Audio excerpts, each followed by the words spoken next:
Welcome to your Farm and Home Show. My name is Joanna Coles, and today we're visiting with Whitney Peck, UK summer intern. Whitney, glad to have you here today because we're going to kind of demystify the ground beef section of the meat counter. When you go up to buy ground beef, there's so many options, which is a great thing. But if people aren't animal scientists, they might not understand all the differences in the ground beef. Yeah, like you said, there is a lot of options and it can be overwhelming, especially to the consumer when looking to buy different choices of ground beef. So there's mainly 3 different options. They're going to market to you organic, they're going to market to you as a Kroger brand, and then they're going to market to you as another brand. So mostly in Kroger stores, you're going to see Kentucky Cattlemen's ground beef, which is great for us Kentucky consumers because it's locally grown here in Kentucky and it's supporting Kentucky farmers. Absolutely. Now, what they do with that program is they take the entire cow, and they are cows at this point, and then they grind and put it into Kentucky Cattlemen ground beef. So it is a better product because it has all the primals as well as the normal parts that go into ground beef. Organic is just the way that those cattle were raised, right? Yes, so means nothing more than just that they were raised either grass or on grain, and it's non-hormone, non-antibiotics, because there's no such thing as a genetically modified cow. So really, it's a marketing tactic that they're using. However, there is some different ways that you can finish beef cattle, grass or grain. And they use that as a marketing technique, but there is some flavor changes when coming into the difference between grain and grass, and it's just personal preference. Personally, I like the grain finish better than the grass finish, but it depends on the consumer. Yeah, but you have options. And that's the great thing about going into the grocery store to being able to purchase. And you know, you mentioned organic and the production practices. Those animals just are fed usually organic grains and organically grown grasses, where your grain finished, sometimes if it just says grain finished, they can be a variety of sources of where their grain's from.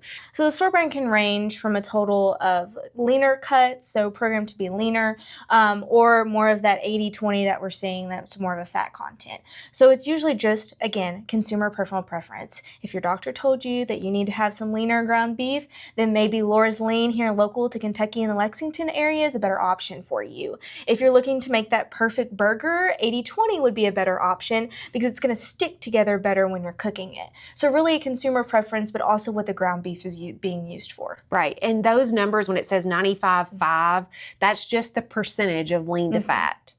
Yeah. And so if you're looking at it and you're thinking you're trying to be budget conscious, right? And you don't have any health concerns to keep you from buying the 80-20, there is a trick, right? And so if we cook it and then run hot water over it, it does get some of the fat that's residual out. We just want to make sure that it doesn't go down the drain because it can clog up drains because we don't want to put grease or any type of animal fats down our sink. But there's also like particular branded, maybe like Angus beef or Hereford beef or even Wagyu beef, right? Right. Angus beef is in there. Again, consumer preference. I like the better taste of it. I think it holds a better burger. Again, my preference. You've got the Wagyu beef, which is marketed as more of a prime cut, so more marbling in that burger, but we tend to see that when we're cooking it, it tends to fall apart a little bit. So that's just something to be cautious of when you're cooking the Wagyu beef. Now, there's other cuts of there too. It's just more of a consumer preference, but the 2 main ones that we're seeing in grocery stores now today is Angus and Wagyu because of the marbling content. And Wagyu's kind of gained popularity in the last several years. Yeah, it has gained because of so much marbling, and now it's grading even higher than Prime and the Prime Plus. So a lot of people like more of the flavor, the juiciness, they're getting more of that fat content. Just to be careful and cautious that it is a little bit more on the pricier side, and when you're cooking it, it tends to fall apart more. That's just a breed, right? Yeah. Just like Angus or Hereford or anything like that. Yeah, just a breed. Nothing else to it, but just a different name and some different genetics in there too. And so, Whitney, people might go into the grocery store and there might be like farm branded type meat in there. And that's basically just something that you need to like research, right? And see what they do, how they raise their cattle, and what their beef is known for. Exactly. So when we were looking at different ground beef cuts at the grocery store, I saw a Wagyu brand called Heartland. I went on their page and just did a couple Google searches, and usually a website will have their storyline and a way that you can trace back that cut. If you don't want to buy your beef in a grocery store, there's plenty of local farmers selling freezer beef at your farmer's market or maybe directly from their home. And so you can go to the local beef directory and find those people if you just want to see that farmer face to face. Of course, and I know that Kentucky Cattlemen's has an awesome directory too that shows different beef producers in your area and around the state that you can purchase from. And we appreciate you watching the Farm and Home Show. Have a great day.